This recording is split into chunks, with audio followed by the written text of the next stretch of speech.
અને પેન લઈને ઓટલા ઉપર બેઠેલા આ નાના ભૂલકાઓ ભણતરના પાઠ ભણી રહ્યા છે। આ બાળકો આજકાલના નથી, પરંતુ પાછલા ઘણા સમયથી અહીંયા જ બેસીને શિક્ષણના પાઠ તેઓ ભણી રહ્યા છે। હવે સવાલ થતો હશે કે શું આ બાળકો પાસે શાળા નથી? શાળા તો છે, પરંતુ જર્જરિત હાલતમાં છે। બાળકો ભણી શકે તેવી સ્થિતિમાં નથી। ન્યૂઝ 18 ગુજરાતીના રિયાલિટી ચેકમાં અમે જ્યારે પહોંચ્યા નાંદોદ તાલુકાના અકકુવાડા ગામમાં, જ્યાં પ્રાથમિક શાળા છે, વિદ્યાર્થીઓ છે, શિક્ષકો ભણાવી રહ્યા છે। જો કે આ વિદ્યાર્થીઓ આટલી ગરમીમાં ઓટલા ઉપર બેસીને ભણવા મજબૂર થયા છે। આ અકુવાડા ગામ છે અને અકુવાડા ગામની પ્રાથમિક શાળા જર્જરિત હોવાથી અમે બહાર ઓટલે બેસીને ભણાવે છે। શાળા મંજૂર થયેલી છે, હવે પછી બની જશે તો અમે રાબેતા મુજબ શૈક્ષણિક કાર્ય કરીશું। બેસી અમારી શાળા અકવાડા શાળા છે ને કેટલા સમયથી જર્જરિત છે। છોકરાઓ ભણી શકતા નથી, બહાર બેસીને ઓટલા પર રમે છે અને સરકારને વિનંતી છે કે વહેલી તકે શાળા બનાવે, અમારા છોકરાઓ ભણી શકે। ગુજરાત સરકાર દ્વારા આજથી 2024 એટલે કે શાળા પ્રવેશ મહોત્સવ શરૂ કરવામાં આવ્યો છે, પરંતુ વાત કરીએ નર્મદા જિલ્લાની તો નર્મદા જિલ્લાની વાસ્તવિકતા કંઈક અલગ છે। તમને અમે બતાવવા જઈ રહ્યા છીએ કે જે આ અકુવાડા શાળા છે, જે પ્રાથમિક શાળા છે, 1 થી 8 ધોરણ છે। આ 1 થી 8 ધોરણમાં જે શાળાઓના વિદ્યાર્થીઓ પણ છે, શાળા પણ છે, અને પરંતુ જે શાળા છે એ જર્જરિત હાલતમાં છે, જેને લઈ આજે વિદ્યાર્થીઓ જે છે એ ઓટલા પર બેસી અને ભણવા મજબૂર બન્યા છે। તમને બતાવવા જઈ રહ્યા છે કે જે પતરાની શાળા છે, આ લગભગ 20 થી 25 વર્ષ જૂની શાળા છે, અને આ શાળામાં પતરા કાણા થઈ જવાને કારણે જ્યાં ને ત્યાં વરસાદ પડે છે અને જર્જરિત છે, જેને લઈ આજે હું તમને બતાવવા જઈ રહ્યા છે કે આધુનિક યુગમાં જે કોમ્પ્યુટરથી તમામ વસ્તુ જે બાળકોને શીખવાડવામાં આવે છે, એ જે તમામ જે સાધન સામગ્રી છે જેને ઢાંકી દેવામાં આવી છે, કારણ કે જે જર્જરિત શાળાને કારણે ઉપરથી વરસાદ પડે છે ત્યારે આ જે તમામ શાળાના જે વિદ્યાર્થીઓ છે તેમને જે પલળી જવાને કારણે આજે શાળા બંધ કરી દેવામાં આવી છે અને બહાર ઓટલા પર બેસાડી દેવામાં આવે છે। ખાસ વાત કરીએ તો હાલત જે ડેડિયાપાડાના જે ધારાસભ્ય છે ચૈતર વસાવાએ પણ ગુજરાત સરકાર પર આક્ષેપ કર્યા છે કે જે શાળા પ્રવેશોત્સવ છે એ ગુજરાત સરકાર દ્વારા એક ટાઈફા કરવામાં આવી રહ્યા છે, ત્યારે જે સાચી હકીકત શું છે નર્મદા જિલ્લાની એ ન્યૂઝ 18 ગુજરાતીના રિયાલિટી ચેકમાં અમે તમે બતાવવા જઈ રહ્યા છીએ કે જે નર્મદા જિલ્લાની જે વાસ્તવિકતા છે એ અમે બતાવી રહ્યા છીએ। કારણ કે જે વિદ્યાર્થીઓ છે, વિદ્યાર્થીઓ તો ભણવા માગે છે, પરંતુ જે શાળાના જે જર્જરિત ઓરડા છે, કેટલી શાળાઓ નર્મદા જિલ્લાની એવી છે કે જ્યાં વિદ્યાર્થીઓ બહાર બેસીને ભણી રહ્યા છે, ત્યારે શું આવી રીતે ભણશે ગુજરાત? આ એક મોટો પ્રશ્ન છે। હવે જોવાનું એ રહ્યું કે આ શાળાઓ જર્જરિત છે જેને ક્યારે બનાવવામાં આવે છે અને વિદ્યાર્થીઓને ક્યારે સાચું શિક્ષણ મળે છે। દીપક પટેલ, ન્યૂઝ 18 ગુજરાતી, નર્મદા। એરપોર્ટ પર દુર્ઘટના બની છે। એરપોર્ટની છત તૂટતા એકનું મોત નીપજ્યું છે। ભારે વરસાદ અને તેજ પવનના કારણે દુર્ઘટના ઘટી। દિલ્હીના ઇન્દિરા ગાંધી ઇન્ટરનેશનલ એરપોર્ટ પરથી મોટા સમાચાર સામે આવ્યા છે। અહીં ટર્મિનલ 1 ની બહાર લોખંડના પિલર્સની ટેકાવાળી છત અચાનક જ તૂટી પડી હતી।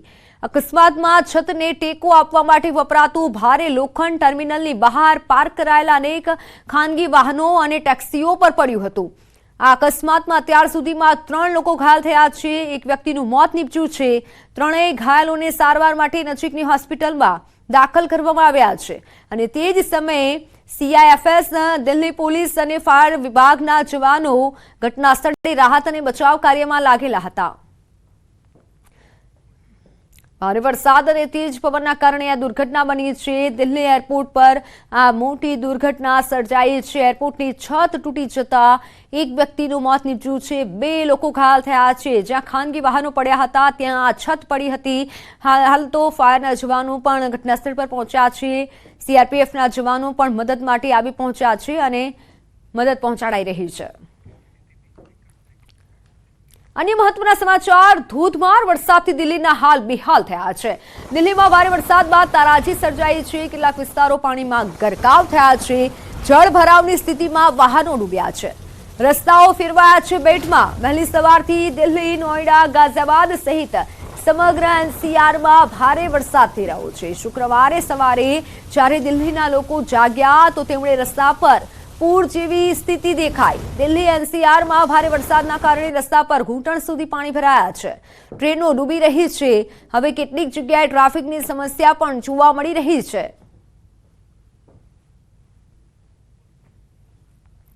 ડૂબી ગયા છે વાહનો, જેના દ્રશ્યો દિલ્હીથી સામે આવ્યા છે। જળભરાવની સ્થિતિમાં વાહનો ડૂબ્યા છે। દિલ્હીમાં અત્યારે ધોધમાર વરસાદ થઈ રહ્યો છે। ધોધમાર વરસાદથી દિલ્હીના હાલ બેહાલ થયા છે। નીચાણવાળા વિસ્તારોમાં વરસાદી પાણી ભરાયા છે। જ્યાં જુઓ ત્યાં પાણી જ પાણી જોવા મળી રહ્યું છે। इस वक्त हमारी मौजूदगी है दिल्ली के मिंटो रोड पे। पहले मैं आपको तस्वीरें दिखा रही हूँ कि किस तरीके से कनॉट प्लेस से सारा पानी बहकर जो है वो ढलान की तरफ जा रहा है। और अब आप तस्वीरें देखिए मिंटो रोड ब्रिज की। जी हाँ, जलमग्न हो चुका है मिंटो रोड का ब्रिज। बैरिकेड का केवल अगर आप बहुत ध्यान से देखेंगे तो एक ऊपर की जो लाइन है पीले रंग की, पीले ऊपर का जो पिलर होता है वो देखने को मिल रहा है, पोल जो होता है वो देखने को मिल रहा है।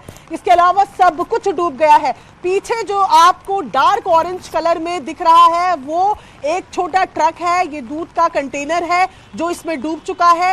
और जो पानी ही पानी आपको नजर आ रहा है, बताया जा रहा है कि इसके अंदर एक गाड़ी भी डूब चुकी है। ये तस्वीरें हम आपको मिंटो रोड की दिखा रहे हैं। मिंटो रोड का ये ब्रिज है जहां पर आप देख रहे हैं कि पानी लगातार भरा हुआ है। इस तरीके की तस्वीरें मिंटो रोड में होना आम है, लेकिन कुछ घंटों की बारिश के बाद दिल्ली में मिंटो रोड की ये तस्वीरें आपको दिखा रहे हैं जो कि पूरा भर गया है। पूरा यातायात जो है उसको स्टॉप कर दिया गया है। यहाँ से अब कोई ट्रैफिक फ्लो नहीं हो रहा है।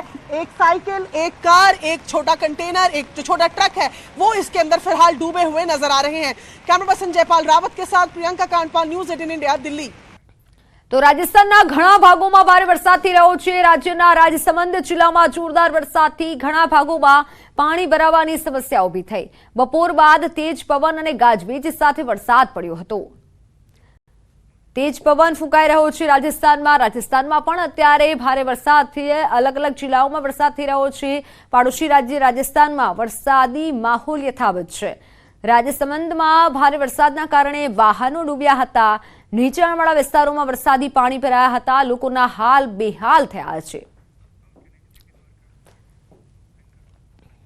વાત દ્વારકાના ભાડથર ભીંડા ગામે તંત્રની લાલિયાવાડી સામે આવી છે।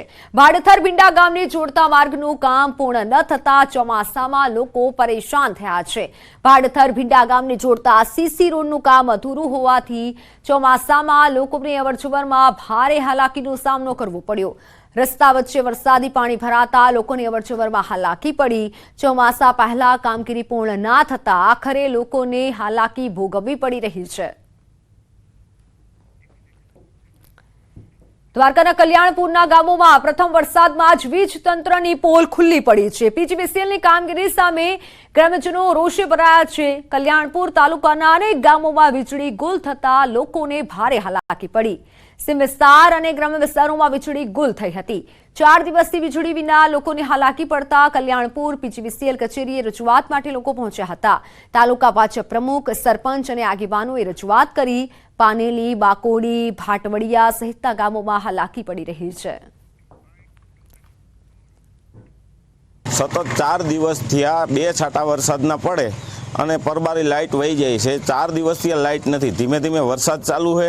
અત્યારે હાલમાં હુવું હોય તો હુવાતું પણ નથી અને માલને પાણી પીવાનું પણ નથી। કલ્યાણપુર તાલુકામાં વિવિધ ગામોની અંદર લાઇટ વારંવાર ખોરવાય, તેમાં બાકોડી, ગાંગડી, લાંબા વિવિધ ગામોની અંદર વારંવાર લાઇટનો ફોલ થાય છે અને ટ્રિપિંગ થાય છે।